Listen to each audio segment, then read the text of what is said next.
Going to be doing a full crown wax up of tooth number 14. That's an upper left first molar. That 12 has 2 cusps and 14 has 4. It also has some landmarks such as this oblique ridge, which crosses from the mesiolingual cusp to the distal buccal cusp. So we've got to include that. The mesial buccal cusp has a little bit more facial prominence than the distal buccal cusp. We want to include that. And of course we want to make sure we have our heights of contour on the facial up here at the gingival third and on the lingual.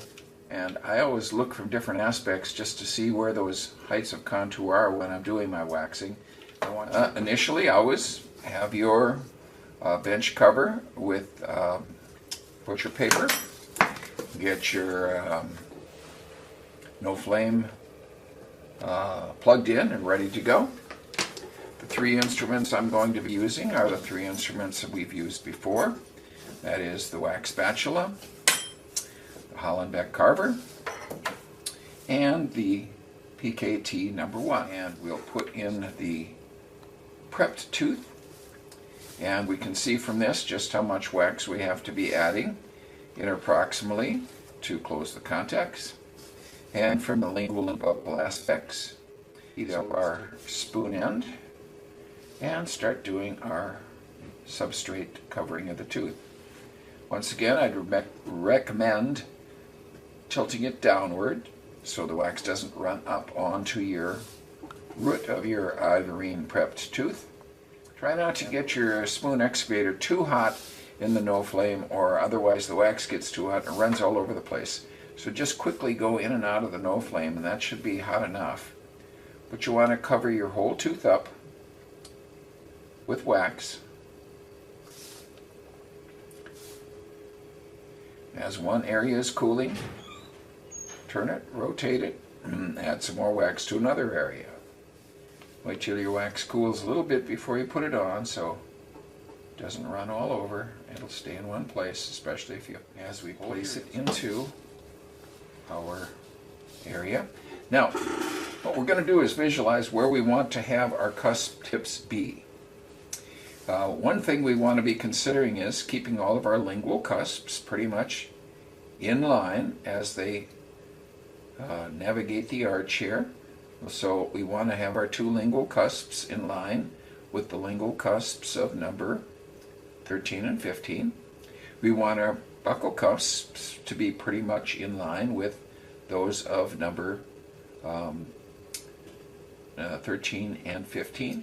So, and another thing, we want to be visualizing in our articulator just exactly where the teeth come together. That'll help us to see too.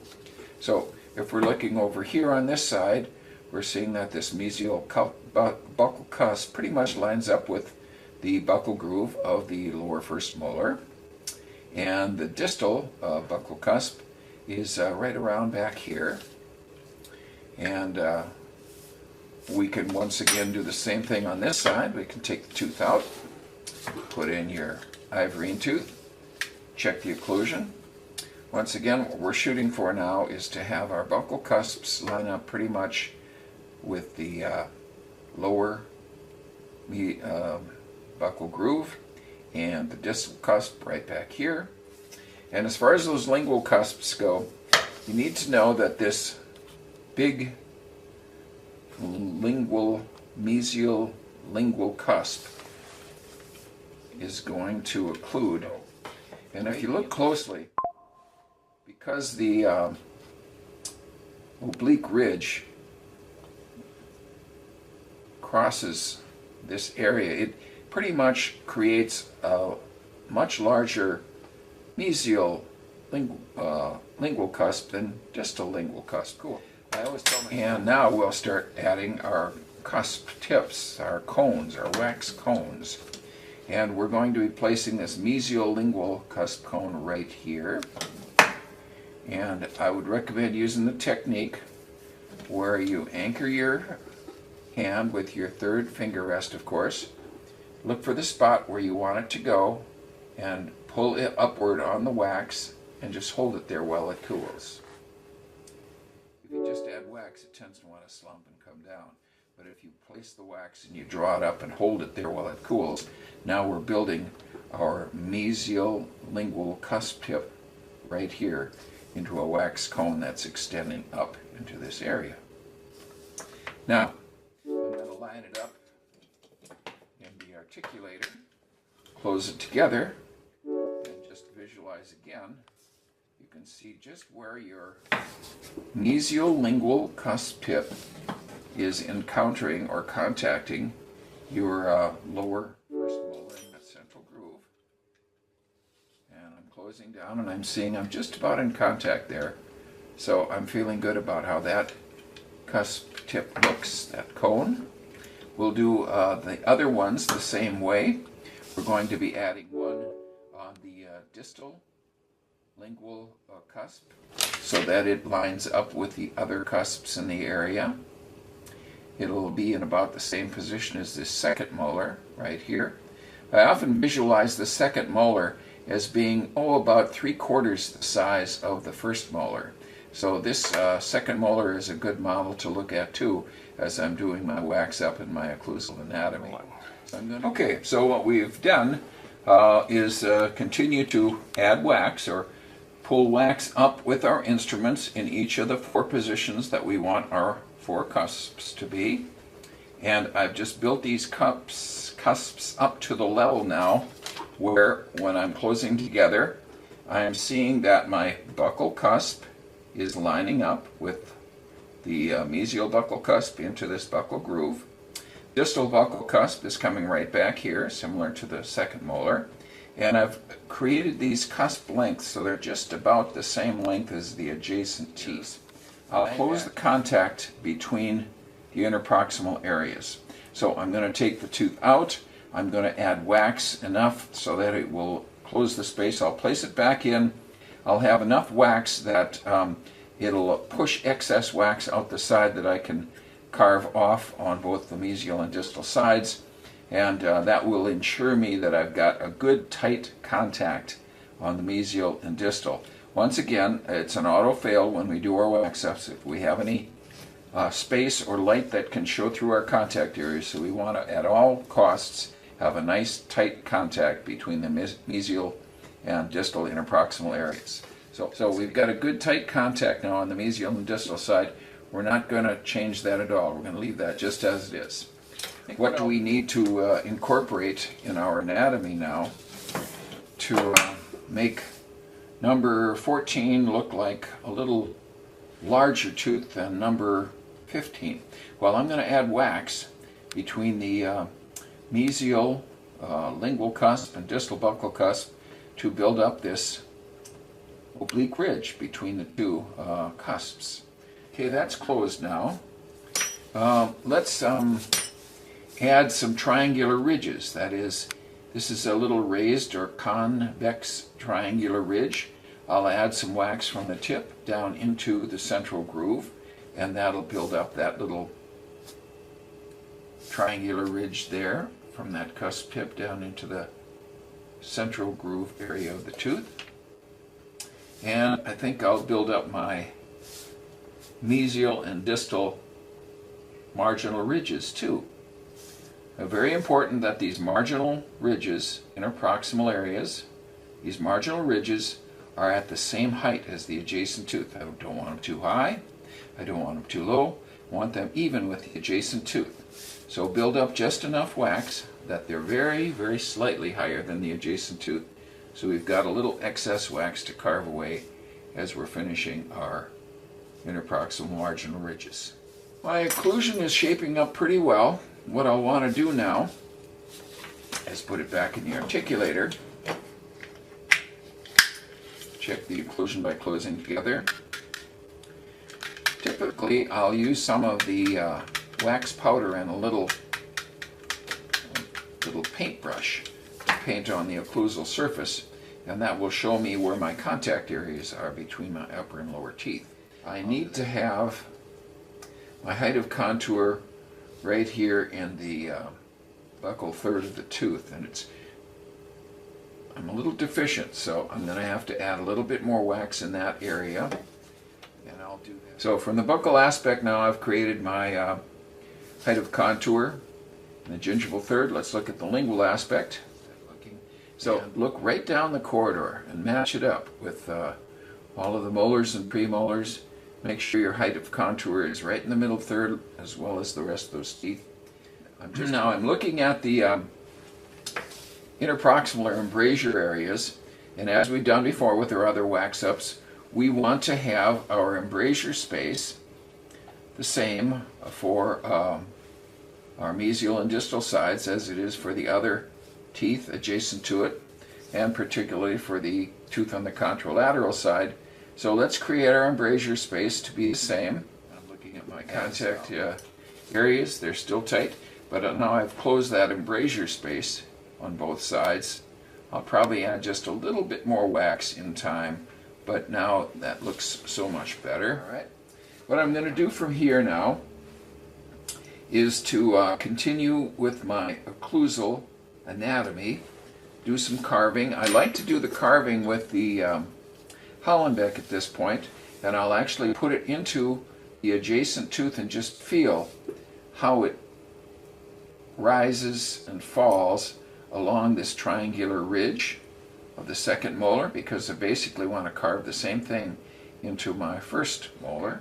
Another thing we want to consider is our distal lingual groove, which extends from the distal fossa between the larger mesiolingual cusp and the smaller distal lingual cusp.